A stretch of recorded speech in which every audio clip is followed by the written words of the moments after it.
On to ಮತ್ತು subjective ಯಾವಾಗ ಒಂದು ಫಂಕ್ಷನ್ನ ಆನ್ ಟು ಅಂತ ಹೇಳಿ ಕರಿತೀವಿ. ಈ ಎಕ್ಸಾಂಪಲ್ಲಿ ಈ ಫಂಕ್ಷನ್ನು ಇಟ್ಸ್ ನಾಟ್ ಆನ್ ಟು, ಸರಿನಾ? ಸೊ ಇಲ್ಲಿ ನಾವೇನು ಮಾಡ್ತಾಯಿದ್ದೀವಿ ಅಂತ ಹೇಳಿದ್ರೆ we relating set 1 elements set 2 elements. ಸೆಟ್ 1ನಲ್ಲಿ ಕಂಡೀಷನ್ ಏನಪ್ಪ ಅಂತ ಹೇಳಿದ್ರೆ ಎ ಡಿವೈಡ್ಸ್ ಬಿ ಈ ಥರ ಇದ್ದಾಗ they are going to get related.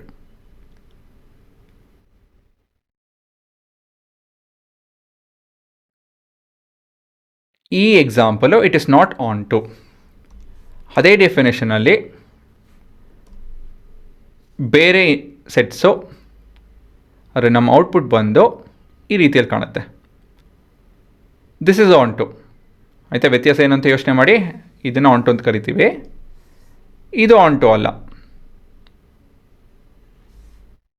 ಇದು ಆನ್ ಟು. ಏನು ವ್ಯತ್ಯಾಸ ಏನಪ್ಪ ಅಂತ ಹೇಳಿದ್ರೆ ಈ ಎಕ್ಸಾಂಪಲಿ ಮೊದಲನೇ ಎಕ್ಸಾಂಪಲಲ್ಲಿ 88 ಇದೆಯಲ್ಲ, ಅದು ಯಾವುದೇ ಇನ್ಪುಟ್ ವ್ಯಾಲ್ಯೂಗೆ ರಿಲೇಟ್ ಆಗಿಲ್ಲ, ಸರಿನಾ? 88ರಲ್ಲಿ 82. ಹಾಂ. So when do we tell something not to be an onto, not onto ಅಂತ ಹೇಳಿ ಎಕ್ಸಾಂಪಲ್ ಕೊಡಿ ಅಂತ ಹೇಳಿದ್ರೆ ಸೊ ಈ ರೀತಿಯಲ್ಲಿ ನಾವು ಬರೆದು ನೋಡಿಸ್ಬೋದು. ನಮ್ಮ ಹತ್ರ ಒಂದಷ್ಟು ಔಟ್ಪುಟ್ ಇದೆ, ಆದರೆ the input is not relating them. So no, not been related.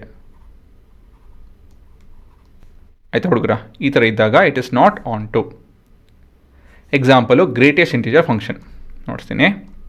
ಹಾಂ, ಗ್ರೇಟೆಸ್ಟ್ ಇಂಟಿಜರ್ ಫಂಕ್ಷನ್ ಅಂದರೆ ಇದು ಅಂತ ಹೇಳ್ತು ಅಂದರೆ ನಾವು ಏನೇ ಇನ್ಪುಟ್ ಕೊಟ್ಟರು ರೌಂಡ್ ಆಫ್ ಹಾಕ್ಕೊಂಡು the least possible integer value ಹೋಗುತ್ತೆ, ಸರಿ ತಾನೆ?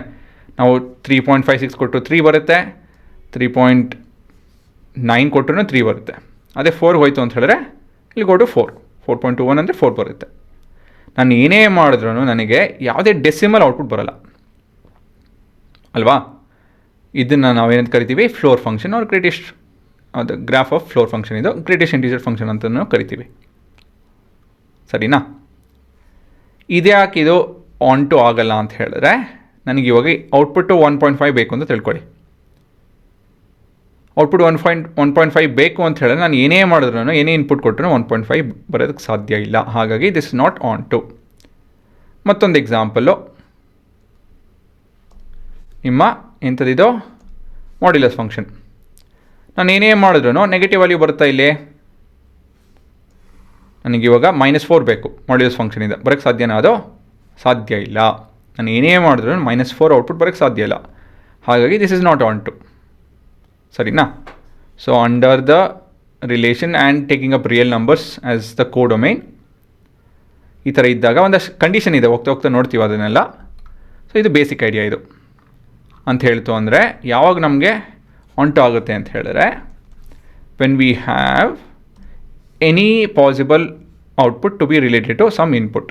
ಎಕ್ಸಾಂಪಲ್ ಇಲ್ಲಿ ನಮ್ಗೆ ಔಟ್ಪುಟ್ಟು ಎಕ್ಸಾಂಪಲ್ ಇಲ್ಲಿ -3.5 ಇದೆ, ಇನ್ಪುಟ್ ಏನು -3.5.